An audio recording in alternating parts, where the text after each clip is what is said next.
Inihatid na sa kanyang huling pahingaan si Marinil Galano, 16 anyos, matapos siyang matagpo ang wala ng buhay sa Bustos, Bulacan noong ika-18 ng Abril taong 2026, dumagsa ang tao, mga kamag-anak, kaibigan, kaklase, kapitbahay, at maging mga hindi personal na kilala si Marinil na nakikiramay sa sinapit niya. Ramdam ang matinding lungkot at bigat sa paligid sa kabila ng di masukat na sakit. Tuloy ang panawagan para sa katarungan hustisya ang sigaw para kay Marinil. Disclaimer: all the information, such as audio recording, video clips and screenshots are all available online, and this is a trending issue, and as a vlogger my duty is to update my viewers on this matter. So if you are a sensitive person, do not watch this. Inihatid na sa kanyang huling pahingaan si Marinil Galano, 16 anyos, matapos siyang matagpo ang wala ng buhay sa Bustos, Bulacan noong ika-18 ng Abril taong 2026, dumagsa ang tao, mga kamag-anak, kaibigan, kaklase, kapitbahay, at maging mga hindi personal na kilala si Marinil na nakikiramay sa sinapit niya. Ramdam ang matinding lungkot at bigat sa paligid sa kabila ng di masukat na sakit. Tuloy ang panawagan para sa katarungan hustisya ang sigaw para kay Marinil.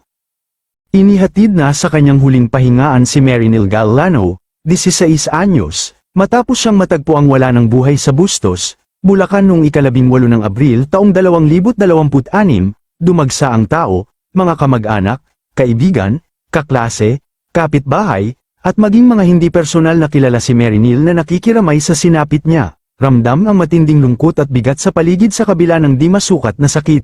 Tuloy ang panawagan para sa katarungan hustisya ang sigaw para kay Marinil. Disclaimer: all the information, such as audio recording, video clips and screenshots are all available online, and this is a trending issue, and as a vlogger my duty is to update my viewers on this matter. So if you are a sensitive person, do not watch this. Inihatid na sa kanyang huling pahingaan si Marinil Galano, 16 anyos, matapos siyang matagpo ang wala ng buhay sa Bustos, Bulacan noong ika-18 ng Abril taong 2026, dumagsa ang tao, mga kamag-anak, kaibigan, kaklase, kapitbahay, at maging mga hindi personal na kilala si Marinil na nakikiramay sa sinapit niya. Ramdam ang matinding lungkot at bigat sa paligid sa kabila ng di masukat na sakit. Tuloy ang panawagan para sa katarungan hustisya ang sigaw para kay Marinil.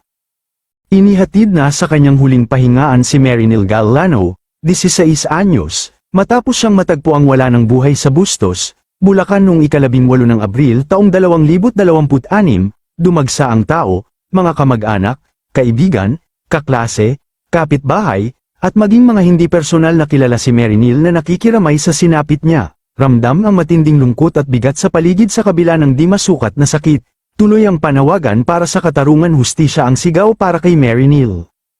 Disclaimer: all the information, such as audio recording, video clips and screenshots are all available online, and this is a trending issue, and as a vlogger my duty is to update my viewers on this matter. So if you are a sensitive person, do not watch this. Inihatid na sa kanyang huling pahingaan si Marinil Galano, 16 anyos, matapos siyang matagpo ang wala ng buhay sa Bustos, Bulacan noong ika-18 ng Abril taong 2026, dumagsa ang tao, mga kamag-anak, kaibigan, kaklase, kapitbahay, at maging mga hindi personal na kilala si Marinil na nakikiramay sa sinapit niya. Ramdam ang matinding lungkot at bigat sa paligid sa kabila ng di masukat na sakit.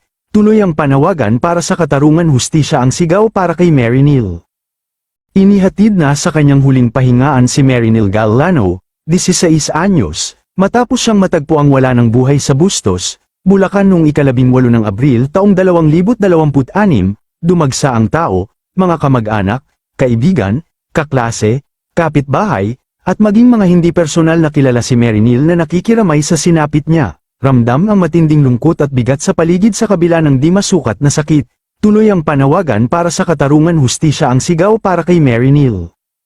Disclaimer: all the information, such as audio recording, video clips and screenshots are all available online, and this is a trending issue, and as a vlogger my duty is to update my viewers on this matter. So if you are a sensitive person, do not watch this. Inihatid na sa kanyang huling pahingaan si Marinil Galano, 16 anyos, matapos siyang matagpo ang wala ng buhay sa Bustos, Bulacan noong ika-18 ng Abril taong 2026, dumagsa ang tao, mga kamag-anak, kaibigan, kaklase, kapitbahay, at maging mga hindi personal na kilala si Mary Neal na nakikiramay sa sinapit niya. Ramdam ang matinding lungkot at bigat sa paligid sa kabila ng di masukat na sakit. Tuloy ang panawagan para sa katarungan, hustisya ang sigaw para kay Mary Neal. Inihatid na sa kanyang huling pahingaan si Mary Neal Galano, 16 anyos, matapos siyang matagpo ang wala ng buhay sa Bustos, Bulacan noong 18 ng Abril taong 2026, dumagsa ang tao, mga kamag-anak, kaibigan, kaklase, kapitbahay, at maging mga hindi personal na kilala si Mary Neal na nakikiramay sa sinapit niya. Ramdam ang matinding lungkot at bigat sa paligid sa kabila ng di masukat na sakit. Tuloy ang panawagan para sa katarungan, hustisya ang sigaw para kay Mary Neal. Disclaimer: all the information, such as audio recording, video clips and screenshots are all available online, and this is a trending issue, and as a vlogger my duty is to update my viewers on this matter. So if you are a sensitive person, do not watch this. Inihatid na sa kanyang huling pahingaan si Mary Neal Galano, 16 anyos, matapos siyang matagpo ang wala ng buhay sa Bustos, Bulacan noong 18 ng Abril taong 2026, dumagsa ang tao, mga kamag-anak, kaibigan, kaklase, kapitbahay, at maging mga hindi personal na kilala si Mary Neal na nakikiramay sa sinapit niya. Ramdam ang matinding lungkot at bigat sa paligid sa kabila ng di masukat na sakit. Tuloy ang panawagan para sa katarungan, hustisya ang sigaw para kay Mary Neal.